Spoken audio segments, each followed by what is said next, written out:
इस कहानी का शीर्षक है लोग क्या कहेंगे।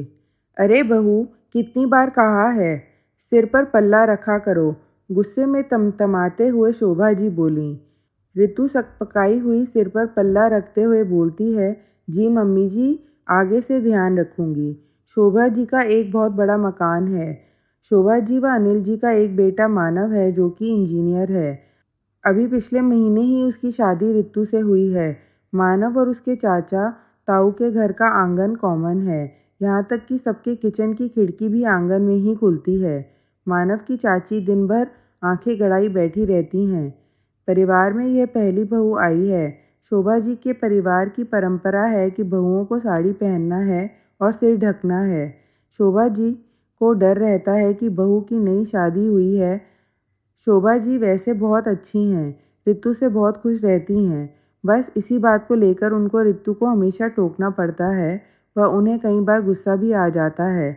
उनको पल्ला ना करने से कोई दिक्कत नहीं है, पर उन्हें लगता है कि लोग क्या कहेंगे। यह भी सोचती हैं कि अभी बच्ची है और धीमे धीमे सब सीख जाएगी। धीरे धीरे 6 महीने बीत गए हैं। ऋतु की आदत पल्ला लेने व साड़ी पहनने की हो गई। उसको उलझन तो होती है, पर उसके साथ उसने समझौता कर लिया है और 8 महीने बाद ऋतु गर्भवती होती है।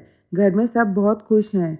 जब समय पूरा हो जाता है, ऋतु एक बहुत सुंदर प्यारे स्वस्थ बच्चे को जन्म देती है। अब ऋतु बच्चे और साड़ी व पल्ले के साथ काम करना सीख रही है, पर अब बच्चा होने से कुछ कुछ कामों में उसे सिर का पल्लू संभालने में दिक्कत आती है। पर मम्मी जी की बात उसे याद आ जाती है कि लोग क्या कहेंगे। बच्चा अब 1 साल का हो गया। एक दिन बच्चा दूध के लिए बहुत रो रहा था। ऋतु तेज कदमों से रसोई में दूध बनाने जाती है। जैसे ही वह दूध गर्म कर रही थी, बच्चा भी रोते रोते वहां आ जाता है और उसके पैर को पकड़कर खड़ा हो गया है। जैसे ही ऋतु पीछे मुड़ी, उसका पल्ला गैस पर चला गया और आग पकड़ लेता है। तभी इत्तेफाक से मानव उधर से गुजरता है और उसकी नज़र इस ओर पड़ी। वो हड़बड़ाहट में वहां दौड़कर पहुंचा व आग को बुझाते हुए जोर से चिल्लाया, क्या कर रही हो ऋतु? अपना ध्यान रखा करो।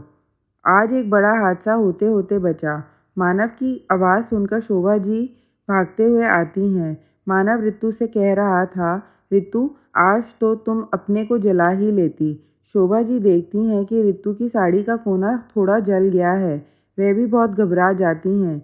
मानव क्रोध में कहता है, क्यों माँ, आप हमेशा ऋतु को पल्ला करने को बोलती हो। देखो, इतना बड़ा हादसा अभी हो जाता। शोभा जी कहती हैं, अरे पल्ला ना करने से मुझे कोई दिक्कत नहीं है, पर लोग क्या कहेंगे। माँ, आप लोगों को क्यों देखती हो? आप अपना देखो। लोग कुछ ना कुछ तो हमेशा कहेंगे। शोभा जी को भी मानव की बात सही लगती है। वो लंबी सांस लेते हुए हामी भरती हैं और कहती हैं, ऋतु बेटा, आज से तू पल्ला नहीं करेगी। चाहे तो तुम साड़ी भी ना पहनो। मैं कल जाकर तेरे लिए सूट लेकर आती हूँ। उनकी समझदारी भरी बात सुन ऋतु मुस्कुरा दी और शोभा जी के गले लग गई।